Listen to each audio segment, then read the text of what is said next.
জীবনের সব শুটিংই মনে রাখার মতো। তো এই ছবিতেও আছে। এই ছবিতে ডেফিনিটলি সবথেকে বড় একটা ঘটনা যেটা সারা জীবন থেকে যাবে, দ্যাট ইজ প্রথমবার সুন্দরবন এবং এই টিমটার সঙ্গে, যে টিমটা আমার খুব প্রিয়। আ আর দ্বিতীয়ত একটা ঘটনা ডেফিনিটলি আমার জন্মদিন।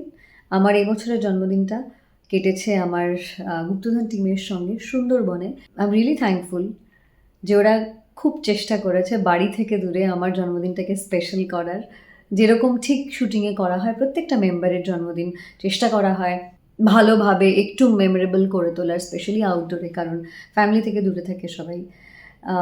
গোসাবাতে আমি জানি না ওরা কোথা থেকে কেক পেয়েছে, বাট আমার প্রোডাকশনের টিম কেক জোগাড় করেছে আমার জন্য। কলকাতা থেকে বেশ কিছু আমাদের কি বলবো বন্ধু-বান্ধবরা গেছে সেখানে এবং আমরা রিসর্টে থেকেছি, শুটিংয়ের পর আড্ডা মেরেছি, কেক কেটেছি।